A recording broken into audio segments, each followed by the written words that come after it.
welcome everybody to this joint Fever and Books and Beverages event. And I hope we're going to enjoy a light-hearted discussion about relationships and romance in novels and how an author decides how far to go. Should you go all in or should you stop firmly at the bedroom door? The two authors I've got here tonight are Sue Williams, in pink, the creator of 5 Ladies and a Bus Called Bertha, chronicling the adventures of 5 elderly ladies who live in Harrogate and have a lovely time eating, drinking and occasionally getting entangled with gentlemen who should know better. She is currently working on her second novel about the ladies. And Lesley Field, who moved from personal injury lawyer to romantic novelist when she retired and writes both historical romances and contemporary fiction, much of which is set in Canada, a country which she knows well. She's just published her 18th novel, Loving Sam. 17th. Oh, I've got 18th there. Sorry, 17th. That's good. 17th. 17th, yeah. Which is set on Vancouver Island. Now, Sue and Lesley are going to start with a couple of extracts from their novels. Then I'm going to ask them some questions, and there'll be a chance at the end for you to grill them too. Steady on. Up for sale? Right, who's going to go first? Do you want me to do it? Go on then. This is actually the first chapter of my new book about the ladies. It is so new that I've only got about a quarter of it written, but it gives a flavour of what they get up to. I say, these are elderly ladies, 3 of them who live in a care home in Harrogate, and the other 2, one is a sister, one is a friend. So this is chapter 1, which is always a good place to start. It was a quiet afternoon at the Harrogate home for distressed gentlefolk, and most of the residents were snoozing peacefully after a substantial lunch of cottage pie and rhubarb crumble and custard. All was peaceful in the dining room too. Marjorie was busy reading The Guardian, Jane was knitting hats for premature babies in Africa, and Phyllis was engrossed in a lurid novel whose cover promised to take the reader into a dark world of steamy passion and lust. What a load of old rubbish, exclaimed Phyllis as she threw the book to the floor.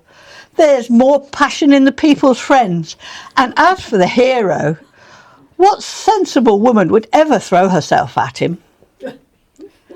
And what is wrong with The People's Friend? Demanded Jane in a dangerously sweet tone. At least they know how to write a good story with a decent ending, unlike the filth you seem to enjoy so much. It's not filth, it's escapism, Phyllis replied sharply, and you shouldn't condemn it until you try it. I haven't sunk that low, retorted Jane, but before the 2 friends could launch into a thoroughly enjoyable argument, Marjorie's sister Daphne swept into the dining room. Wearing a bright pink caftan decorated with parrots and palm trees, and with a hair a matching shade of pink, she resembled nothing less than a giant stick of candy floss. Guess what, ladies, she beamed. I have a real treat for you, and you're going to love it. The others stared at her in amazement. But I'll wait for Grace to get here first before I tell you all about it. Is that outfit really suitable for this time of year? Asked Marjorie pointedly. Outside, the rain was beating against the windows, and it was a very dark and miserable November day. I would have thought you might have put on something more suitable for the weather. Oh, don't fuss, Marge, Daphne replied airily. All will become clear. At that moment, Grace walked into the dining room, smiling sweetly at her friends. Sorry I'm late. The meeting with the Mothers' Union went on much longer than I expected. Well, it doesn't matter. You're here now, said Marjorie kindly, and Daphne has some news for us. I certainly have. Marge, you remember Howard, don't you? How can I forget? Marjorie sighed heavily. He was an accountant, and how you ever got tied up with him, God only knows. To say he was careful with money was an understatement. Always quibbling over the last halfpenny and as mean as they come.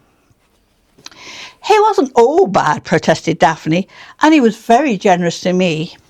Anyway, the poor man has died, and I received a letter from his solicitor a few days ago saying he'd left me a small bequest as a thank you for our special moments together. I hate to think what they might be, muttered Jane disapprovingly. Something spicy, no doubt, but carry on, Daphne, replied Phyllis. Well, I was a bit dumbfounded, to be honest. We didn't part on the best of terms, and I never expected to see or hear from him again. It was probably because of that rackety crowd you were hanging out with at the time. Marjorie had a long memory. They were only a few theatrical old chums, and Howard had no appreciation of the arts. Anyway, that's enough about him. Do you want to know what I've got planned? Yes, Daphne, the others replied it obediently. We're going on a cruise. There was a stunned silence. Aren't they very expensive? Asked Grace hesitantly. Not a problem. Howard's legacy has paid for it all, and there's even a bit left over for special treats. That's very generous of you, Daphne, but shouldn't you be saving it for a rainy day? Asked Jane. It is a rainy day, and Daphne pointed out of the window. Besides, we won't go until next April. We're going on an Empress cruise into Spain and Portugal. It's all inclusive and very upmarket, so you'll need your posh frocks. And ladies sitting there with your mouths open is not a good look. She was enjoying herself immensely. And Eric and George will be there celebrating their first wedding anniversary. They're planning a super party in their suite. It must be nice to have so much money to waste. Jane had recovered her equilibrium. Not a bit of it. It's a 70s themed cruise. And do you remember meeting Edward, who produced their church pantomime at their wedding? Well, he was talking to a friend about Eric and George's career as Fruity and Fabulous, who then mentioned them to another friend who books acts, and that's how they got the gig. The 2 30-minute slots, and the rest of the time is their own. The cruise line offered them a balcony cabin, but they upgraded, and I'm sure Eric will have negotiated a very good deal. What do you think? And without waiting for a reply, Daphne continued, I've booked balcony cabins for us all on the same deck, and we'll drive Bertha down to Southampton. We can go the day before and stay in a hotel, so we'll be very relaxed when we get on board. I couldn't get all singles, so I'm afraid there will be two in each cabin, but I've asked for deluxe balconies, so you'll have plenty of room. And I suppose you'll be having a double cabin in case you get lucky, sniffed Jane. Daphne's face darkened. I have given up men forever, she declared dramatically. My heart has been broken for the last time. Really, said Phyllis eagerly. Tell all. There's nothing to tell, and it's all Marge's fault anyway. Daphne glared at her sister. Settle down with a sensible one, she said. Stop playing one against the other, she said, and start acting your age. And for the first time ever, I took her advice, and how am I repaid? With treachery and betrayal. Wow, Phyllis was impressed. This was better than any of her novels. So what happened? Alice Perkins, that's what happened. I decided it was time to take more interest in Brian's gardening, as he was going to be my one and only, and went down through his allotment thinking it would be a nice surprise for him. I got all dressed up and took a little picnic basket filled with his favourite things with me. And what did I discover? Brian up to mischief with that no-good Alice Perkins in the potting shed. And from the noise she was making, they certainly weren't discussing seedlings. Jezebel. What happened then? Grace's eyes were like saucers. I sat on a bench by the shed and waited for them to come out. You should have seen their faces when they saw me. Are you quite finished? I inquired politely. Because I certainly am. Brian, I am surprised that you have sunk so low as to consort with that tart. And with that, I stood up and left. I have principles and do not share my men with anyone. I hate to point this out, but weren't you seeing the other Brian at the time? Asked Marjorie gently. That is irrelevant. And besides, I got rid of him, as all he wanted to do was spout poetry at me. He became very boring. Anyway, enough of this. Phyllis, have you got any gin in your name? Let's have a toast to new adventures. Thank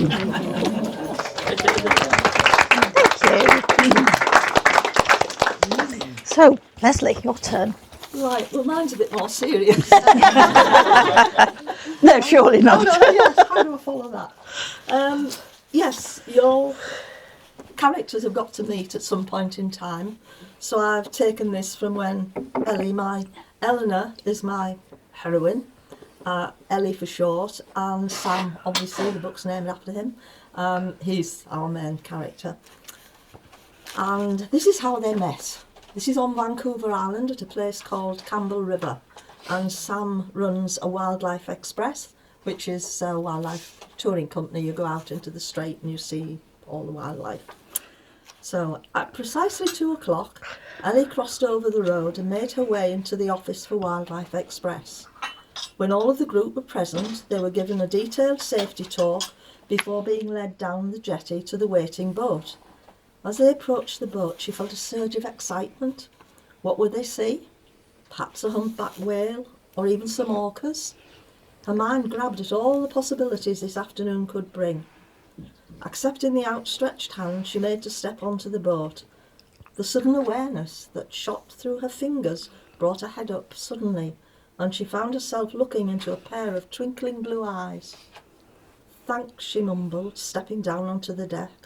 What the hell has just happened? Having boarded the last of the group, Sam made his way to the front while Charlie cast the lines off. Jenna was his co-guide today, and young Toby was on hospitality. Settling behind the wheel, he started the engine and checked the PA system was working. Getting the all clear from Charlie, he slowly manoeuvred the boat away from the jetty. Once clear, he made his usual greeting to the passengers, informed them of what they hoped to see on their trip, and that Jenna was there to inform them of all the various marine species of marine life which was all around them. My job now is to find us something we can see up close, so keep your eyes peeled, everyone. If you see anything, especially a whale blow, holler and we'll head toward it. Setting the mic down, he tilted the overhead mirror. He wanted another look at her. He'd not missed the current of something that had passed between them. He needed to find out what that meant. The radio crackled and he picked up. One of the other cruisers had spotted a pod of orcas. Noting the location, he turned the boat and headed toward them, making an announcement over the PA system at the same time. As they approached, he slowed the engine. The pod could be seen a short distance away. Moving as close as he was allowed, he cut the engine and made his way out onto the deck. The passengers were chattering and pointing and cameras were going off everywhere. He smiled. This was what he loved about his job, sharing natures with others. This was his backyard, but it was nice to share it now and again. He spotted her standing at the rear of the boat, a camera held up to her face. Not one of the small cameras, nor a phone. This was a real job. One that looked expensive. He was intrigued. Making his way toward her, he indicated to Toby to keep an eye on the wheel. Coming to a stop behind her, he watched the way she turned the camera, taking the scene from different angles. "They're hunting," he said by way of explanation. She turned. He smiled. "See the youngster, they'll be hunting seals to feed it." "Really?" "Really, yes. Nature is beautiful, but it's also cruel." I never really thought of it that way. They look so beautiful and... She never finished. As a large orca suddenly breached, the camera was back up to her face and he could hear the click-click as she took the shots. "Wow, that was amazing," she said, turning to him, her face alight with excitement. He grinned. He couldn't do anything else. Well, he could, but that would be quite inappropriate. What the hell is happening to me? I'd better get back to the wheel, see if I can find anything else. Making his way back to the wheelhouse, he could have kicked himself. He was behaving like a teenager. Hell, he felt like a teenager. Who the devil was she, and why was she turning him inside out? They took the snack break in the small inlet where the bald eagles tended to congregate. He discreetly watched as she chatted to an elderly couple. He wanted to go and speak to her, but knew he shouldn't. She'd probably think he was a sleaze and chatted up all of the guests. He didn't, never had. But she intrigued him. Hell, he'd almost kissed her on the deck after the orca had breached.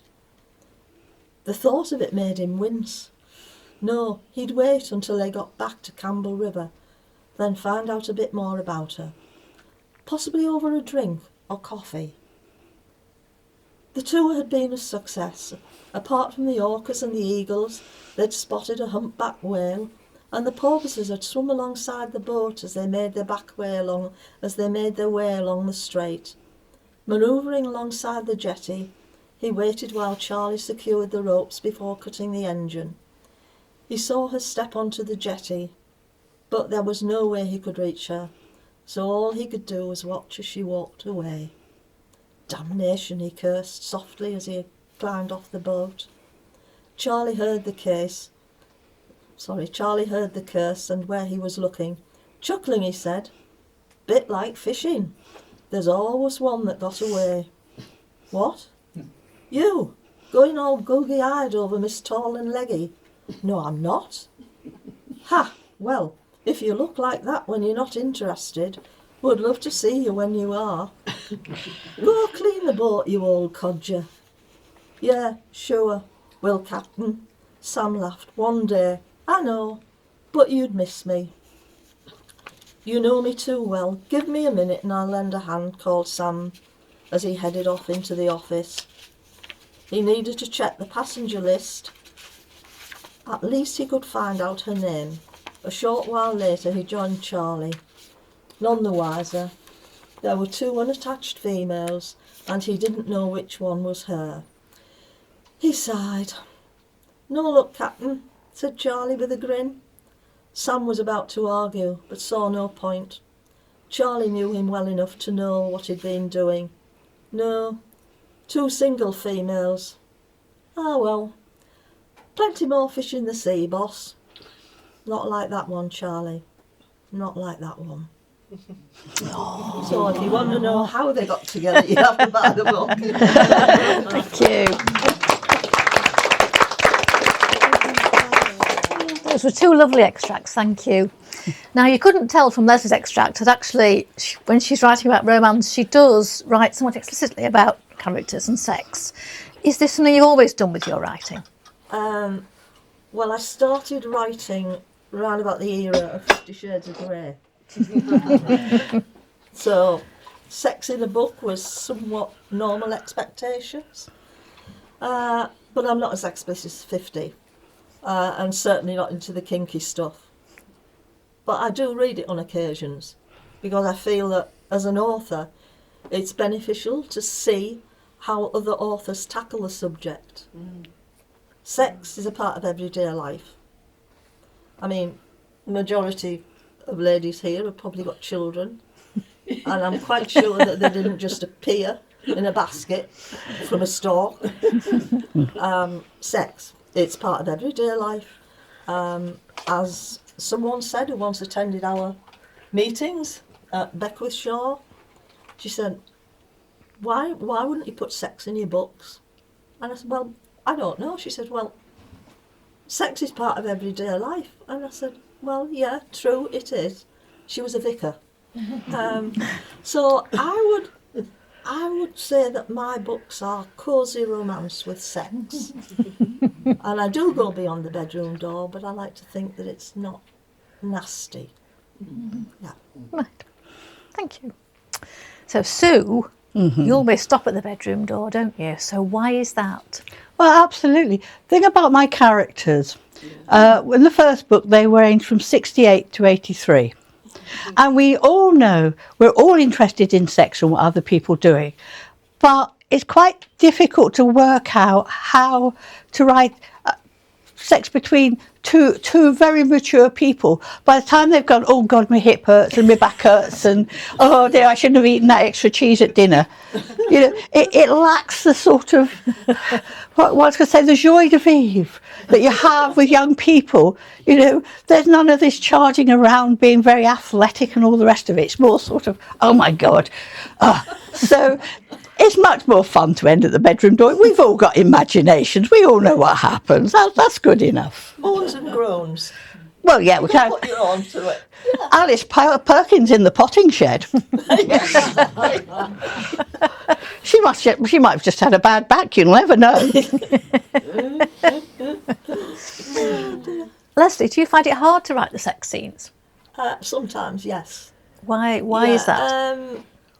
I don't know. You've got to get in the mood. I've got to let the characters go, and it often just follows naturally. I'll just let it go. They get in my head, so I go with it. I've only ever done one book where the sex was really hard, and that was in a historical book. In Regency period, when a woman is a chattel and the husband, can do what he wants with you. And in that book, the heroine had not intended marrying this man, but he twisted things so that she ended up married to him, and he treated her really badly because he was jealous, and because he knew she was in love with somebody else, and that got really bad. And it's the first time that I ended up with my hands like that on my laptop, and as soon as I'd done the scene, I had to get up and I had to walk away, because it was bad. But I had to make it bad because I had to make her believe that she was so broken and so horrible person that nobody would ever want her. And in the Regency period, that was, how it was. But I needed to make it nasty, to make it bad, because my books always have an HEA at the end of it, so I had to turn everything around in it. But that was that one book. But normally my sex just flows with people, but I do find it hard sometimes. I read different books, about sex that other people write. But yeah, it can be hard at times. Yeah. Thank you. Sue, if you decided to write a book about younger people, do you think you could write explicit sex scenes? My friend sitting there is about to be convulsed in laughter because, as she knows only too well, I can't, or we can't. We end up laughing too much. Exactly. We tried to write a body stripper. They were very, very the in thing in the 80s and 90s. And we got a wonderful plot based on a real historical event that's well documented. We fast forwarded it a few centuries, and it was all going terribly well till we got to the point where the heroine throws herself at him, really, and we had to do the sex scene. Well, first of all, we couldn't agree whether it was going to be in a barn, which I thought was far more realistic, on the hay, or on the silk sheets. And by the time we finished laughing, we were just hopeless. And every time, it kept us amused for years, this book. And one day we will write it. Yes. But there is something about writing about sex. I'm not dedicated like Lesley. It just makes us laugh. And these were young people full of, Well, sex is funny. I think sex can be funny. Yes. There's nothing wrong with that, I don't think. Well, that's the problem, isn't it? It's inherently a funny thing to do.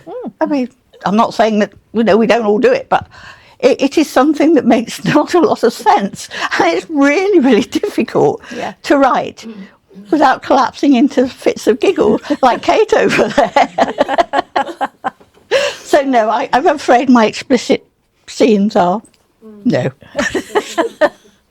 We'll have to write it between the three of us then. Oh well, yes, you could write the sex. You could insert the sex scenes for them, couldn't you? Lesley, how do you research your subjects? For example, in A Forbidden Love, you tackle incest. I didn't write this particular question. It says, assuming you haven't tried all the things you write about, how do you research these topics? No, definitely not. My husband would die. He's sitting over there.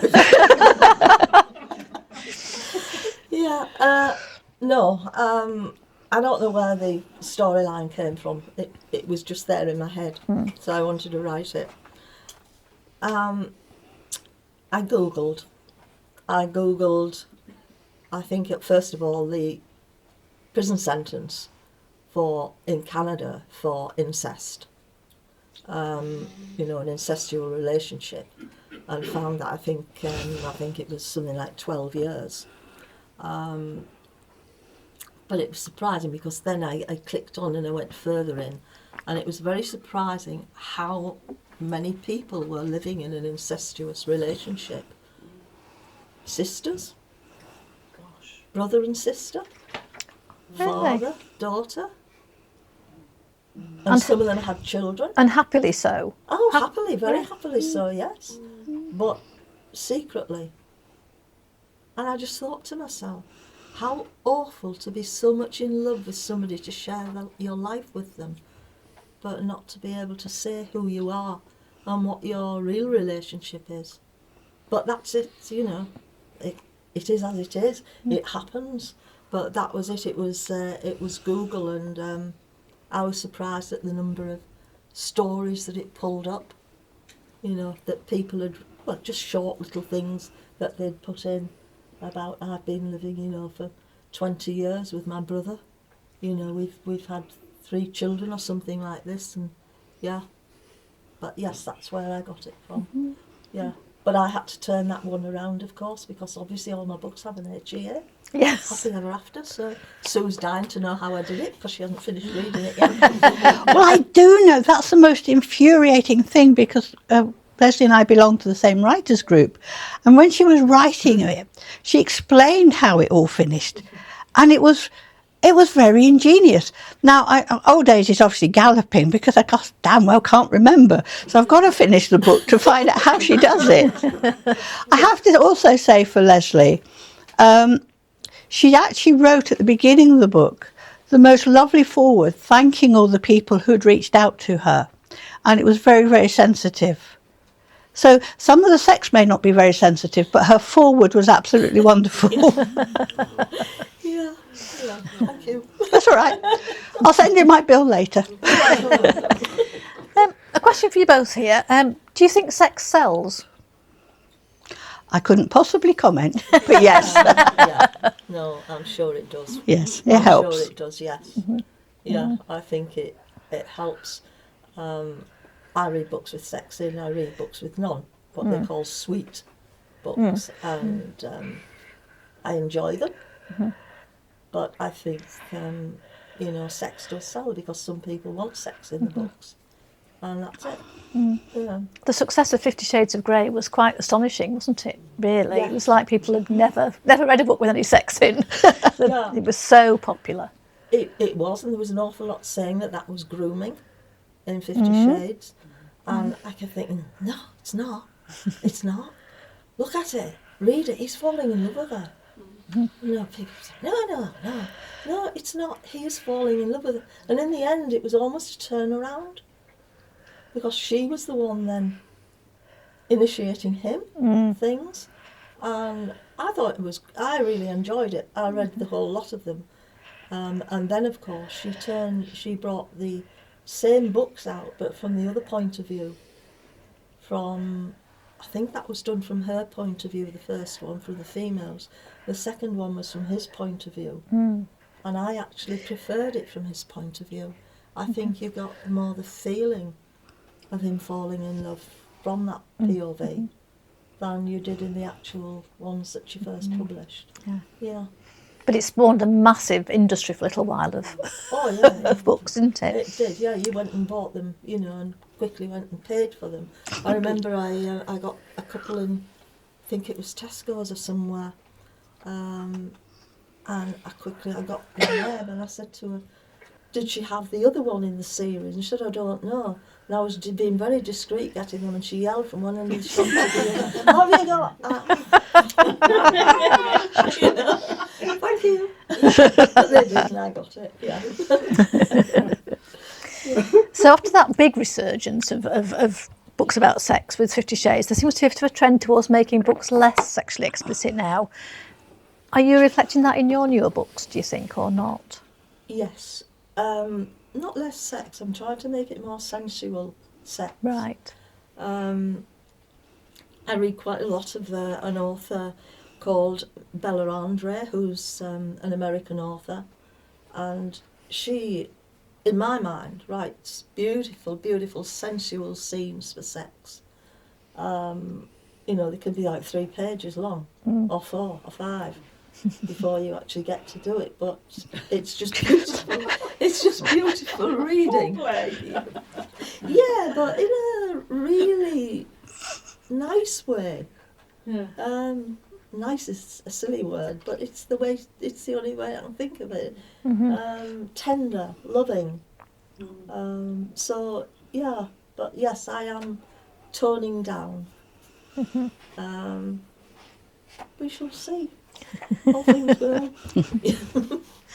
So, I mean, you might have covered this question a bit, really, Sue. But have you had any pressure to make your novels more sexually explicit? No, not really, because I'm writing about elderly people. Now, I have to say, all the characters are inspired by real people, including Daphne, who's mad. There are Daphnes out there. And they may be in their 70s, but they're still chasing men and they're still catching them. But I write comedy. I like innuendo, I like wordplay, and sort of getting your imagination flowing. So if you actually read the sentence straight, it says nothing, because your mind's already let forward about 3 hours, and they're all up to all sorts of things. And that's how I like to write, because I enjoy writing this sort of stuff. It's fun. And that's why I write, because I like doing things for fun. So, and there's always so many things, you know, you learn so many things about people. So if anybody's got a really good smutty story, don't keep it to yourself, come and share it. I'd love to. I could get it in the next book. So this is a question for you both. When you're writing, I know Anne stops at the bedroom door, but do you plan where you're going to put your smutty bits or sexual bits, or do they kind of flow naturally with how do you balance the plot and the sex? I let the characters take it. Do you? I just get into the characters, get into the head, and I just go with the flow with it. There's no point in forcing it. No. You know, you've just got to go, and if it's not the right scene, then you don't put it in. Or you might put a little touch in, but nothing. I mean, Loving Sam, it took them quite a while to get there. But in some of my other books, it's been pretty much the same in all of them. I think they're all sort of built up towards it. I do put humour in my books. You do, yes. Yeah. Yes. In one of my just going a little bit off subject. One of my historicals. It's a time travel. It's the only time travel one I've done. And she suddenly found herself in not the party she thought she was at, but another party, and somebody had asked her what it was. Well, it was a Duke had asked her what it was that she had in her hand, and she said, "It's an iPhone." An iPhone? Yeah, you know, a phone that you talk to people on. If I talk to people, I want to go, I go and see them. Yeah, but, well, it's like, it gets things from satellites. What's a satellite? Well, it's up there, and we get things, and, it's up in space. Space? And it was this conversation where she was from 2009, and he was back in the 1800s, and she hadn't realised it wasn't until it came at the end when they worked out. So you can put humour into things like that, and that was the first time those characters had met. Yes. And that was their meeting, and but I like to put a little bit of humour in if you can, but not a lot, not like yours, but the characters take over, and if it's not there, it doesn't go in. Right. And sometimes it comes at the most inconvenient time, like you're just settling down to sleep, and something suddenly comes to you, and darn it. Do you rush off and scribble it down straight away? I've got a book notebook in the drawer next to the bed. Right. Yeah. Yeah. Or if I can't be bothered with that, I put my hand down, feel my slipper and turn my slipper upside down. And then in the morning I'll think, why's my slipper like that? And then I'll remember it. That's a good idea, yes, yes. So, Yeah. Do you get inspiration in the night as well, Sue? Certainly not. Sorry. I'm not implying anything. My husband's sitting there looking very serious. No, I don't. I mean, I say my 5 ladies were inspired by real people, elderly ladies who were very feisty, had plenty to say for themselves, could be quite stern, but actually underneath it all, they loved having a good time, glass of champagne, enjoying themselves, and generally just having fun. And that's what's the characters of the ladies. But when it comes to writing the sex scenes, and really it is only Daphne, because the others are sort of, well, they quite like men, but perhaps, they don't really want a permanent one. But sometimes it comes. We were down in Plymouth on holiday, and we were walking, the steps where the Mayflower went from, and things like that. And there's a big sort of an American monument there. So from that, I wrote that Daphne slipped on the steps, but she was rescued by a retired Royal Marine.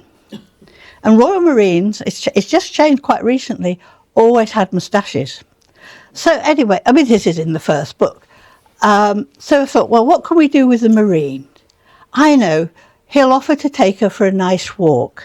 Well, Marines are notorious for fast yomping marches across Dartmoor. And Daphne is a barfly. She loves to sit in bars, restaurants, holding forth, whatever. So anyhow, they go off on this walk, and she twists her ankle because, of course, she's not at all equipped for that sort of walk, and she's regaling the ladies. So that's, do you think, is fairly sort of, go for a walk, have an accident. So one of them said, well, what did you do? And she said, well, I slipped, but it's all right. He looked after me and he felt it and all that. And his moustache really, really tickled. And his sister says, what was it his moustache doing down your ankle?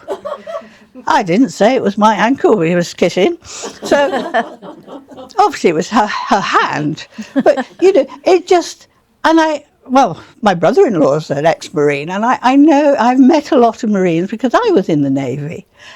And you sort of think they tend to be rather nice but fairly simple souls. If you have a few pints, charge across the moors, preferably have a fight on a Friday night, the world's a good one. So I thought of how he would be. And then I thought the sex scene. Daphne's an animal when it comes to men and sex. She has no scruples, no inhibitions. She's here. She's very, very attractive. And if somebody's interested in her and she's in him, she's no reason to say no. And it just sort of came as I was trying to envisage this very attractive woman. She's about 72, always impeccably made up and dressed up. And you've heard about she tips up in a pink caftan. And I thought, how can I bring this episode to a halt? I know. And then I had the thing about his moustache tickled. And everybody thinking it was her poorly ankle. And it wasn't that. And that's how it happens, you just think. It's sort of, I don't wake up in bed thinking of these things, I have to say. But you just get ideas and you think, well, how can I just play with that? It's lovely. So next time you get rescued by a retired Royal Marine, just say thank you very much and move on swiftly. Now, question for both of you. What do you do if you get stuck? If you need inspiration, have you got a technique for moving things on? Often I go back to the beginning of the book and I will pick it up and I will read it all the way through to get it all back in my head. Loving Sam, I did find difficult. I had it finished. I had one chapter to do in the epilogue. I had a lot of things going on. My beta reader best friend had just been diagnosed with cancer, and I couldn't do it. So I left it, I had to leave it, and I went back to it and I did it again, and I started from the beginning and I read all the way right through. I picked it up and I finished it, and I got it published. I think it was 25th of May this year, just before we went on holiday. I got it out, but yeah, that's what I do. I go back often to the beginning, but sometimes I'll go and pick it up somewhere in the middle. And to get in the flow again. And yeah, that's it. You've got to get into the flow. And sometimes, as Sue, you said, don't think about it when you go into bed, but sometimes I do. I settle down to sleep and I'll start to think about it. And sometimes something will click because I'm relaxed, and it'll flow from there. And then I either use the slipper or I get the notebook out and sort it out. Or I sometimes I can remember, but that might be from my previous job, being a lawyer, when I had to remember everything. Yeah. When I was, dealing with personal injury claims, you had to remember all sorts, and I think that I carry that on. My husband keeps saying you can take the girl out of the law, but you can't take the law out of the girl. So all of this, having to keep things in my head, it helps. But that's how I do it. It's difficult sometimes, but it usually comes, and you get there. You get there in the end. Yeah. Yeah. Right. Just one last question, really. This is for Lesley. How do you manage to keep the sex scenes fresh in your books? Oh, we've talked about sex being funny, and there are only so many describing words, really, aren't there, for sex? Do you find yourself struggling to find different adjectives for things? Yeah. I read a lot of the books that I read a lot in my own genre, different things. But I read other people's books. I'm not talking about plagiarism or anything like that.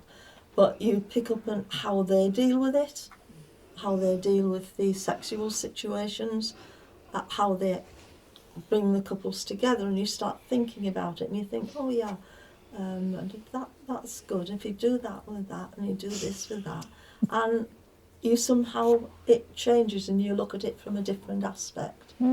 But yeah, it's you just different scenarios, and that's how you do it. It doesn't need to get stale. I mean, I've just finished reading a book which is, I've got to say, it was a load of rubbish. I started it and I thought, no, I'll read it to the end, and I'm quite certain that the author had actually copied and pasted, because some of the scenes were so identical that I thought, you've got to have a different scene. But I just keep reading different books, different things, and it's just purely just to broaden my own mind as to what's going on in other people's minds, if you want. And you think, that could work, that kind of thing, if you do this twist and put that twist to it. But And don't you think, though, there's something about the characters themselves? It sounds really weird, but once you get into writing, the characters are alive in your head, and they're telling you what you're doing. So sometimes the characters themselves will lead you, because it fits who they are. I'm very lucky. I have lots of lovely friends who give me lots of lovely ideas.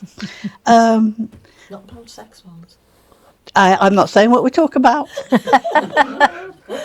I do a lot of listening in coffee shops, though, I have to say. But it's amazing, isn't it, how people will talk, and talk very openly. I mean, I don't look very often in coffee shops and cafes, thank you, Gerald. But people come up with the most amazing things, and I think, I could use that. Which of my... I know which of my characters would say that. But also there's a thing, I've talked a bit about Daphne. And that's fine. But the thing about Daphne that's wonderful when it comes to writing about sex, she has lots of men friends, as you probably guessed from the clip I read, the chapter I read. And it allows me to bring in different sexual practices, shall we say. Now, one of the characters who is being resurrected in book 2 is a gentleman called Graham the Undertaker, who is also the coxswain of the Whitby lifeboat. I did check that the coxswain of the Whitby lifeboat was not called Graham, and he was not an undertaker, because I really didn't want to be sued. But he and Daphne get together and all the rest of it. And it turns out that he likes being tied up and beaten up. So, as you can imagine, great fun writing that. And doesn't end well for Graham the Undertaker, but he does make an appearance in the next book. And I will think of something else, because Daphne is very naive at one level. She'd headlong into all sorts of things. You think at her age she'd know better, but she's still as daft as she was when she was 18. So... well, yes, we are, aren't we? Yeah. But it makes it more fun. Yeah. Mm. Yeah. You're not going to talk to me again, are you? So, it's funny what you just said there about coffee shops. We were having a meal last Thursday, and there was a couple behind us, 2 ladies talking, and one of them had a very, very loud voice. And I was trying not to listen. It was a bit impossible. And I heard her distinctly say, well, even if I say it myself, I think I'm pretty good in bed. I thought, what? She said, but him, oh. And I thought, oh dear me. Yeah, so yes, you do pick up things in. Well, give me notes, I can use them. Yeah. Yes.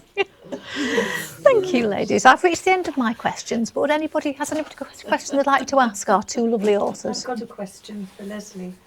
Come on, Marla. You mentioned your historical romance. Yes. And you mentioned that the hero was a duke. Yes. Have you noticed in your reading that in historical novels, they're all dukes? Oh, I know. They're all dukes, and I think that that's terribly boring. I have a couple of dukes, but I have quite a few... Earls? No. Viscounts? No. My point is that there doesn't seem to be any historical novels that write about a different strata in society. No, and there weren't many dukes around, you know. Mm. But they're all dukes. But the thing is, the American audience love a duke. They'd be happy with an Earl or a Viscount as well, though, wouldn't they? Surely. Yes. Get the old Viscount it's and the Earl. duke that catches them. Is it? Bridgerton. I mean, Oh, the yes. first one in Bridgerton, the Duke and I. I mean, how many people were swooning over him? Yes.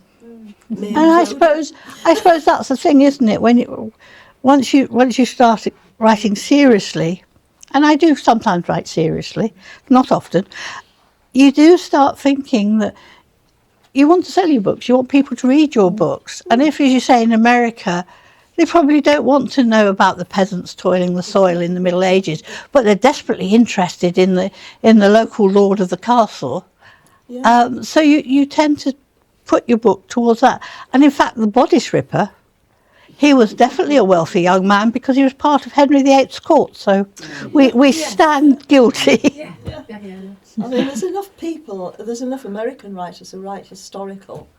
Yes. And there's one thing that grates, I think, on just about every author: gotten. Oh, yes. Oh, yes. Yeah. We do not have the word gotten. And in historical novels, we do not go 2 blocks down with the carriage. I can put that in my next book. The working title is 5 Ladies Go Cruising. And of course on cruises you meet all all sorts of people.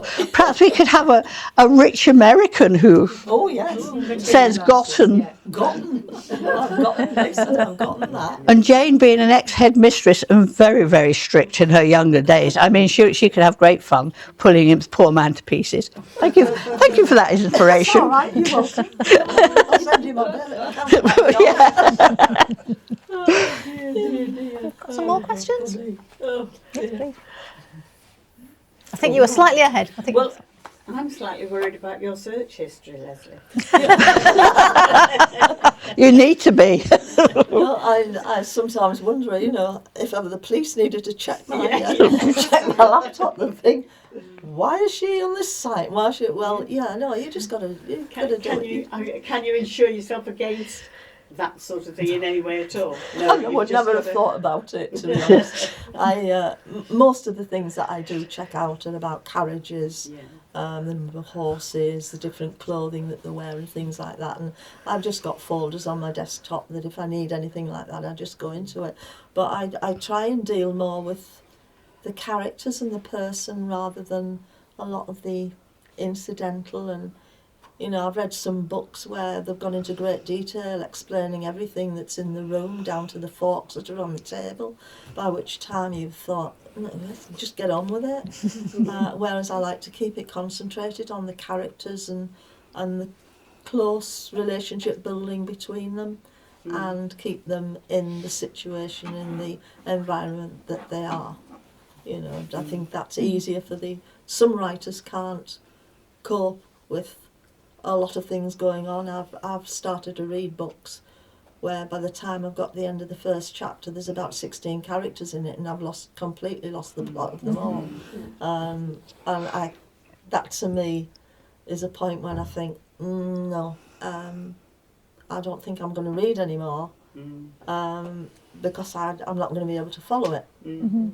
So I try and keep it more concentrated. Yeah. Yes, you have a question. The world's made up of millions of clerical workers. Can you think of any novel that's actually about ordinary clerical workers? I can, yes. Yeah, I can as well. Yeah, I had to go through it at school. C.P. Snow, The New Men. It was the most boring book ever. But we had to read it because we were at school. One of my books is Betrayal. She was a lawyer. Oh. I knew a bit about that. And he was a rancher.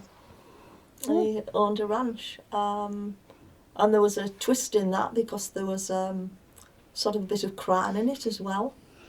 And I think that was about my second book out. So I do have ordinary people in. But there are ordinary people in a lot of my books, I think. I'm trying to think now. You get your favourite books as well, don't you? So Yes. of your own books as well. I'm trying to think about Laura's daughter. She worked in a lawyer's office, and that is one of my favourite books, one of my favourite storylines, and I love the cover and everything on it. But she had a child, or she fell pregnant, and then she decided to look up the person who was the father, and it led her into one thing and onto another and another and another, and she ended up on a ranch, but with a lot of deception to get there. And so I won't give away the storyline. But I've brought the proof copies of all of my books, so if anybody wants to have a look at them. I don't bring books to sell because I know a lot of people read on tablets, etc. So have a look at them. There's a couple of series there. There's some contemporary, which are set in Canada, and the other historicals. Just have a look at the feel of them and see if there's any that interest you. But I don't want to charge people if you charge you for a book when you can go and get it on the internet and on your phone or your tablet, whatever you want. And sorry, knocking you. Sue has brought a few copies of her book, haven't you? Only the first one, because the second one is still very much work in progress. And the other thing is, Grace, who is, she's the widow of a local vicar, the late Henry Browning, who was the most miserable sod on God's earth. And she's a very plain, gawky woman. But she has an admirer called Freddie the Fence. Freddie the Fence, I'm very fond of Freddie, but I haven't decided yet, or they haven't told me, whether she will finally succumb to his charms, or maybe not, because I don't know until the characters tell me. I know how the book's going to end, but that's a totally different thing. And that's good when you have the ending before you start at the beginning. Yeah, I did. I Yeah. always have the ending before. Yeah. No, I've I heard it a always couple know of where I'm times. heading. Yeah. It's just getting there is sometimes a bit of a challenge. But it's fun. Can I ask one question, Lesley? You mentioned your historical novels and the concentration on characters. How do you create the atmosphere and the environment of the time that you're writing it? It just comes. It just to just create it through the characters and they're speaking to each other and what With the they're language? doing. Yes, yeah.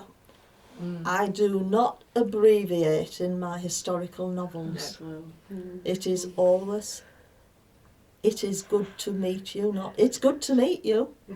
No, if you find an abbreviation, shoot. But Do you like I did? I looked at the language that was spoken at the time, the syntax of the words and the putting together of the sentences. Do you drop that in every now and then? Not a great deal. It's mainly just using the language. I used to. My brother was a school teacher. He was head of English department, and he used to pull me up about things that I was writing. I've forgotten what it was now. And I used to say to him, yes, but you're judging it on the wording and the speech nowadays. Jerry, I'm back in the 18th century. It was before then. It was before that we all got all these nouns and pronouns and everything like that. And we sort of had this, well, okay, we agreed to disagree on it. But he loved to buy my books and then sit and send me. Red pen. Yes. Red pen. Yeah, an old red pen. No, he would do it and he would send them to me. But yeah, he was head of English department in at the high school in Leeds, but not with us any longer. But yeah, that was funny. But we just had to agree to disagree on it. Yeah. You know, it shouldn't be like that. No, it should, honestly, it should. Did he enjoy your stories, though? Oh, I loved them, yes. Oh, that's nice. He was number one and he was number two of my followers, so to speak. Yeah. Any more questions? Could I just add, it's a bit controversial this. My son-in-law has never written a book before, but he's passionately interested in the history of the Darlington and Stockton Railway. Now that doesn't sound very exciting to most people, but Well, it does. I used to live in Thornaby, which was near two Stockton. things have come out of tonight. One, he used AI quite a bit Oh. to help him in this business of context and time lapse. Yeah. And the second thing was, woven into this, it's actually good, I've read it 3 times, is a sexual relationship. And that's woven into a family dynasty. And using that, he's able to tell the story of the Darlington and Stockton Railway, which does not sound appealing to most people, unless you're passionate like him. But it grips you, because you want to know what's happening to this family and all these relationships. Right. And so I now know the history of the Darlington and Stockton Railway and all this scandal that goes along with it, because that obviously is fictional. Yes. But it gets you into the main thrust of his argument, which is to get people interested in what happened to the railway. It was the first railway proper commercial railway that was developed in the world. I used to cross over the tracks. I used to work in Stockton. I was born in Thornaby. Really? I used to work in Stockton. So when I was driving into work, you would go across the old tracks. Yeah, as you were going, you come over the bridge, and then as you're going in, you go over the tracks. Yeah, So yes, I know that. But you've got to be careful with AI as well. Yes, yes. I mean, now I published through Kindle Direct Publishing, KDP, and they now ask if you've used AI in your books, and you've got to say whether you have or not. I'm not a lover of AI, I've got to say that, because I think it's going to cause a lot of problems for people like us, authors. Yeah. Well, your brother probably finds that's a problem if he's teaching English. Yeah. with Well, exams. he's not now. Oh, right. He's probably got a classroom up there. Well, actually, no, he won't. He'll be sitting having a glass of red or something. Yeah. No. Now we've got to put in the front of our books. Obviously, we've got I'm losing my For throat. drink water. Yeah. No, it's all right. We've got a copyright, and we now have to add into the copyright that the books are not to be, nobody can use these for the purposes of AI. And there's an awful lot of controversy going on about it. I think it's, I think the RNA's involved in it as well. Well, I think the problem is, I mean, our AI is getting better all the time. And there are people who will just put ideas in, get what they want out of AI. This is my work. And most of us do write. We do write. We research, obviously. Even I research for my ladies. I mean, some of the research is a bit weird, but that's fine. It's got to be right. But yeah, AI seems to be taking over. There's also a lot, and I'm not sure if it's correct or not, but AI is devouring novels, devouring information, so it can do things with it. And that has quite serious implications for us all, I think. Yeah, it does. It does. They're trying to get the government involved to stop it. You can ask AI you can give it a plot line and characters and everything, ask it to write the book, and it will. The only problem with AI, because it is artificial, it doesn't cover the emotional. I mean, we've joked a lot about sex scenes, but even with my ladies, there is emotions, there are feelings. Lesley's books, I say there's always a happy ever after, that the plot is resolved with lots of passion and lots of feeling. AI can't do that yet. Time may come.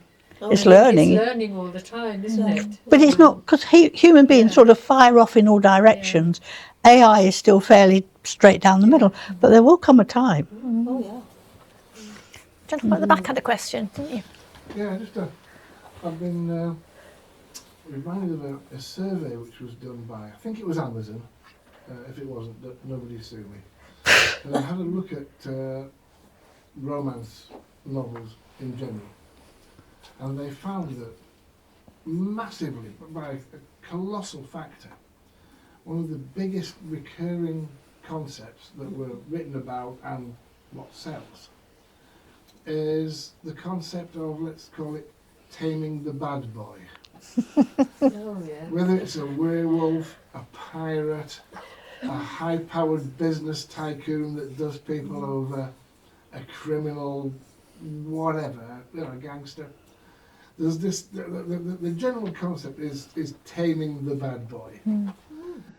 So the question was, is this a regular feature in both of your novels? And if so, or if not, what are your views on that concept generally? Do you want me to say first? Because you can probably say more. No, it's not something that I do in all of my novels, but in one of my novels, I'm trying to remember which one it is. It's in my historical series, and I think it's book 3 in Ladies Who Love. It's a sub-character, but one of the other sub-characters actually manages to turn him from being a nasty piece of work into somebody who falls in love with her. Whereas he was all for having her as his mistress before that. but she then turned him around. But I think that's about the only time I've sort of had I've had a bad woman in it, but They're much more fun. well, yeah. Yes. Wouldn't have been for the main character if she got away with it though. But yeah, no, that's about the only time that I've had a sort of a bad boy in it, really. I think though you're saying about the hero is bad. I mean, you've got Jane Eyre. He was Mr. What's his name? He was a classic anti-hero, wasn't he? He was ugly. He was dark. He was a bit like his Heathcliff in Wuthering Heights, a similar sort of things. And then they're tamed. And these are early 19th century novels, so it's not a new concept. But no, I don't write bad men. They can't get a word in edgeways from my ladies anyway, so. And if they decided to be bad, they'd soon flatten him, so that's fine. Another question? Have you ever had a gay sex scene? Are Gay. any of your characters ever gay? Because there's some books I've read recently, not many to be fair, but there was a Val McDermott novel I read a while ago, yes. where the heroine, if you like, the police one, was gay and had a gay part and incorporated gay sex into it. Yeah. So this does seem to happen more and more in books that you read, where gay couples, well, because that's happening, isn't it? That's right. Yeah, it's sort Have of you ever tried that or done that, and how No. would you tackle it? no. It's sort of like almost a separate genre. That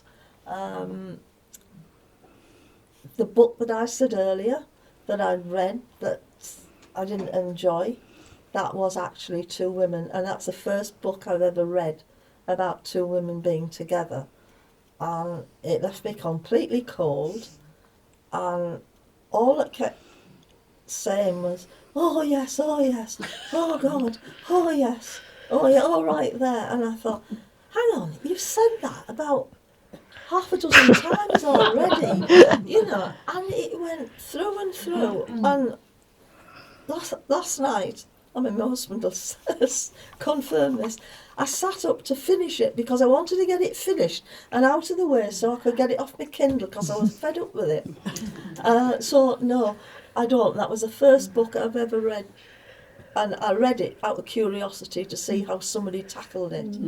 I would never tackle it. It sounds more like it was just badly written, though, as well.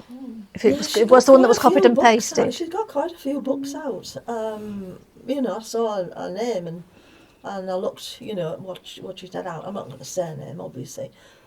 Probably because partly I can't remember it. That's the joys of getting old. Yes. And but no, it's not a subject I would tackle. Neither is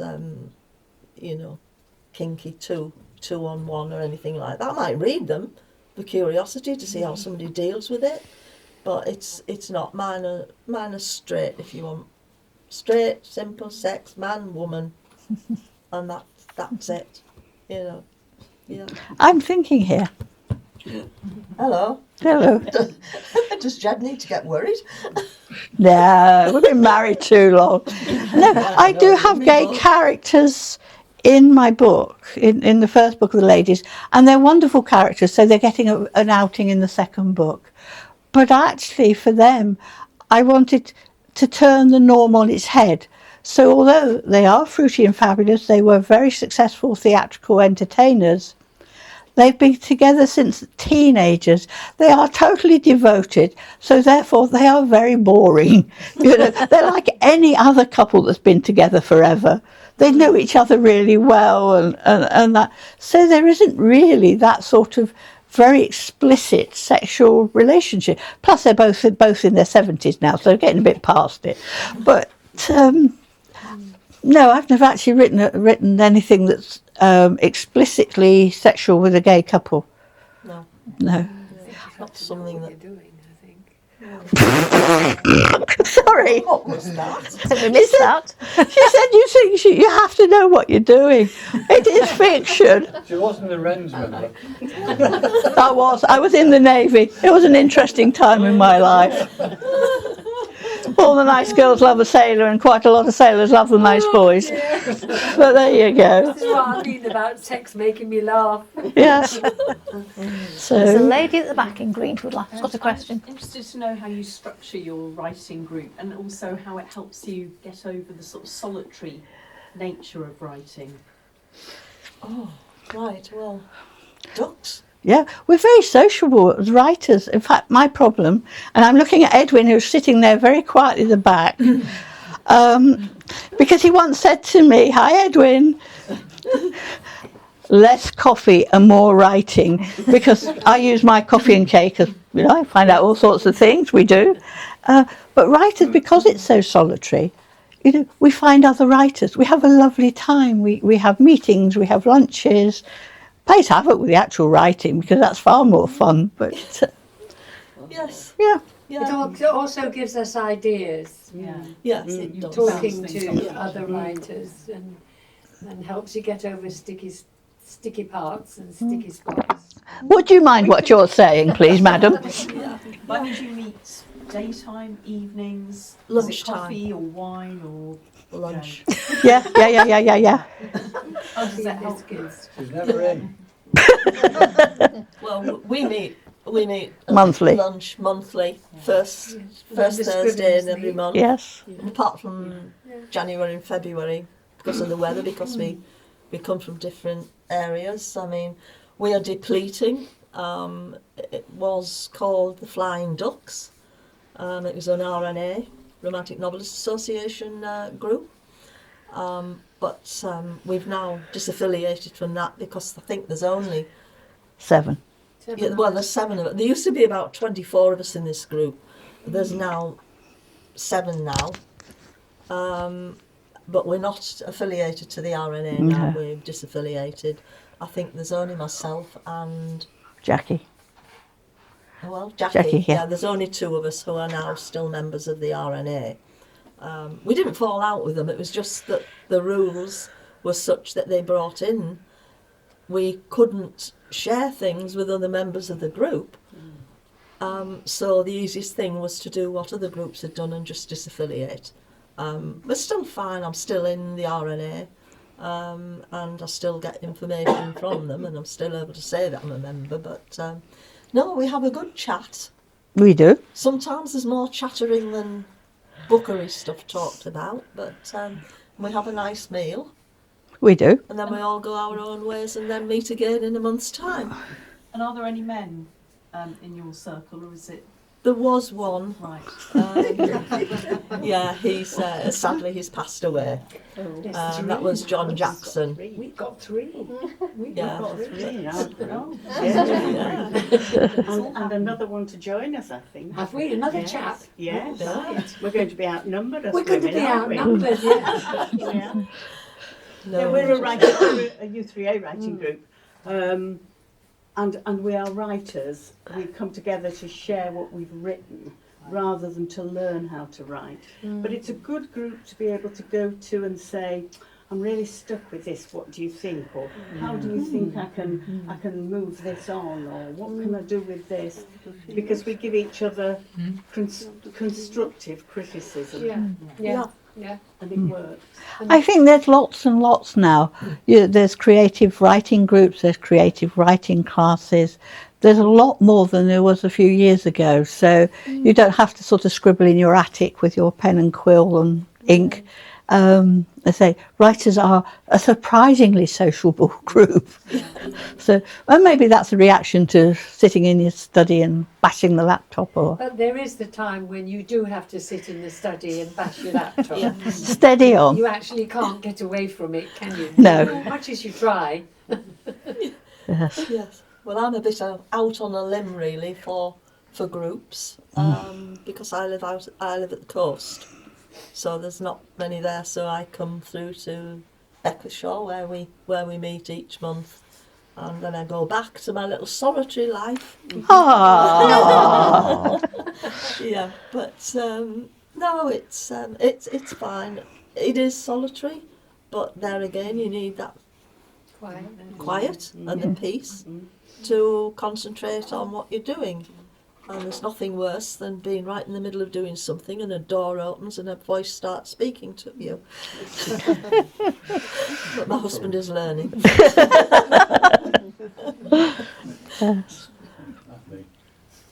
Have we got any more questions? Shall we let them go now? I think we could, yes. Do feel free to do the thank you very much. Thank you very much. It's been really interesting. I hope you've all enjoyed it. Very well. Thank you.